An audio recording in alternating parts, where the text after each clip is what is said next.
It looks like there's a new TDS update and it reworked the most boring, outdated game mode, Pizza Party. It used to be just a reskin to the old fall mode layout, but not anymore. It doesn't just swap out the original enemies in the old fall mode wave layout anymore. It actually has its own wave layout instead. It is quite insane that this is only done now and not earlier. Because if they could make an event with a custom wave layout, why not special game mode that are permanent? But anyways, what is there to see in this new updated Pizza Party? Unfortunately, despite it having a unique wave layout, it is still pretty disappointing. The reason why I say it is disappointing is because they use a new ecosystem, which significantly makes the game much harder than it needs to be. They did go in the right direction by using a unique wave layout that isn't just a reskin of an existing game mode, but they executed this pretty badly. But it gets much worse when it has HP scaling, so it will always feel like you're under defending, making its gameplay clearly not casual friendly. The new ecosystem might just need its own video, because it will affect every other subsequent game mode if it never got changed. But anyways, Pizza Party is still beatable. You don't need War Machine to beat it. The only problem is with its obnoxious gameplay, it is unreasonable for the average player. You need to be a bit more strategic to get around game mode like this. Now you may know that Wave 25 Hardcore is challenging with all 3 shadow bosses rushing towards your base, but this game mode has an even worse version of that. But first, let's analyze the new wave layout from the beginning. I can already see a major problem here. It is still so dark. This is very inconvenient to play because you can't see the path. Pizza Party map being too dark has been a problem since the start, but looks like they didn't fix this at all. This is so bad, I can't see anything. Sorry for anyone who's afraid of the dark. You can mitigate this issue by not setting the graphic level to 5 or above. Having it on 1 to 4 will make it a bit brighter, be that as it may. The game mode starts things off very simple, with abnormals, quicks, and heavies. All enemies from the old Pizza Party are still here like Scout, which is a very nice touch.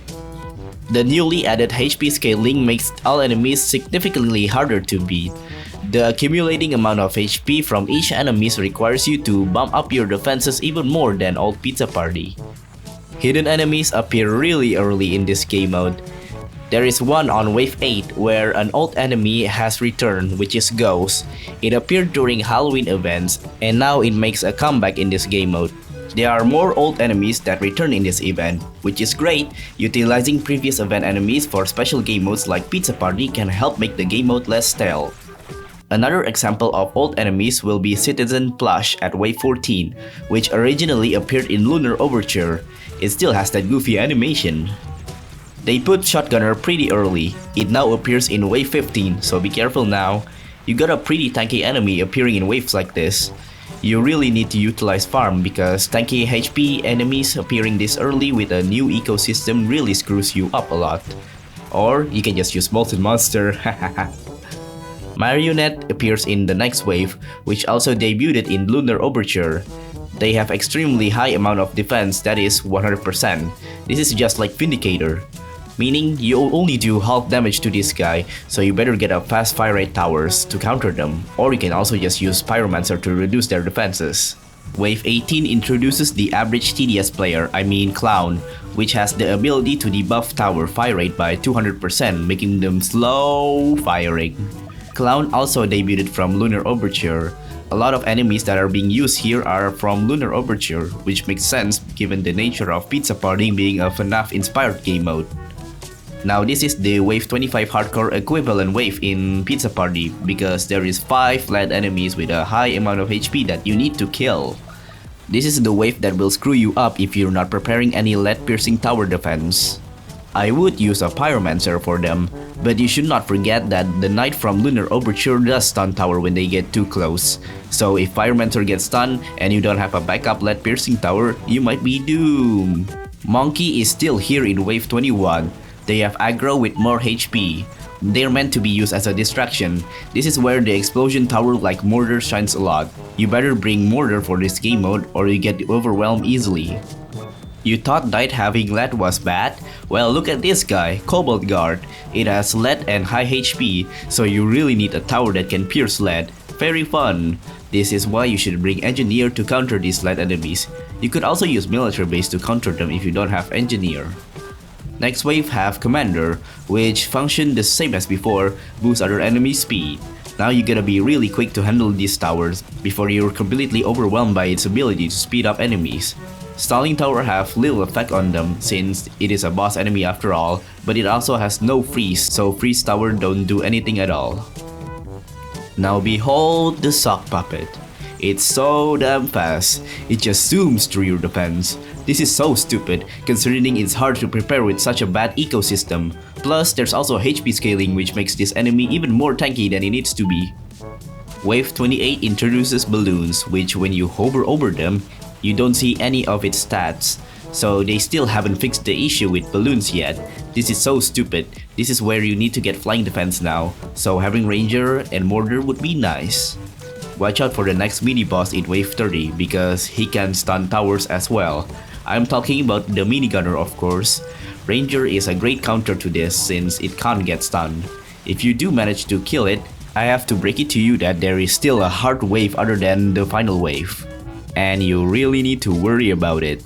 Mimic Umbra appears in Wave 31, but it uses the Molten Corpse gimmick, which causes it to solidify into an unmovable enemy that distracts Tower from shooting other enemies, just like in the Molten game mode. Hoodoo Dolls is the next flying enemies, and it has a much higher HP than balloons, so you need to also bump up your flying defense if you haven't yet. Or you can also just use UAV if you want. Haha, free flying detection! Wave 35 introduces a mini-boss, Executioner Plush, and this is what you have to worry about because he's really fast while having a high amount of HP. Clearly, they didn't account for how fast this enemy moves relative to the HP it has now. They just gave him high HP and then call it a day without changing its speed at all. That is really bad. It is way too fast, so if you want to counter this, make sure you ready yourself for Wave 35 or you're toast. I recommend that you use damage and fire rate flag to deal with this, or you can nuke him as well if you don't trust the flag too much. Wave 37 has Reaper, which can summon demons that breaks into sin. This is not as bad as any other enemies, because if you manage to survive Wave 35, then you should be able to survive this. Yeah, there is a lot of filler wave in this game mode. The only wave you need to worry about is Wave 20, 25, 30, and 35. And possibly even more if you're not that experienced. But enough of all that, this is the final wave, Wave 40. There is Executioner Plush, so you need to beat him yet again. And then finally, the Fox himself, Walks the Fox. So I need to remind you that there are jump scare after he appears and after he's at half HP. And every time he does that, it reduces your tower range by 50%. And Medic cannot heal that. It is beatable even with a much higher HP, but you have a much less cash to deal with this high HP enemy because of the new ecosystem. So good luck out there. I'm kinda cheating here because I use War Machine, because I'm too lazy to beat it legitimately. But just know that this game mode is beatable thanks to the power of farm.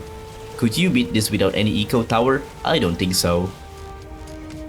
So as you can see, the problem with the reworked Pizza Party mostly goes to the eco being absolutely atrocious. You may not notice this issue also present with Fallen mode because compared to Pizza Party, the effect of the new ecosystem isn't that bad in Fallen mode.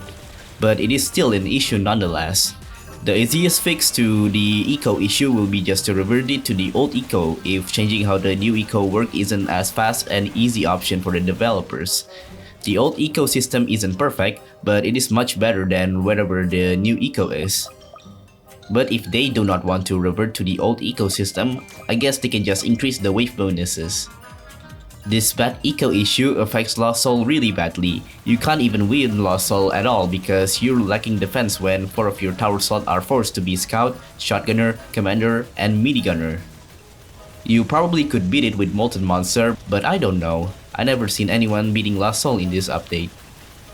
Hopefully, me and the rest of the QA team can help with solving the issue with the current ecosystem, and how we can change that so you get paid fairly and allow for better investment in towers.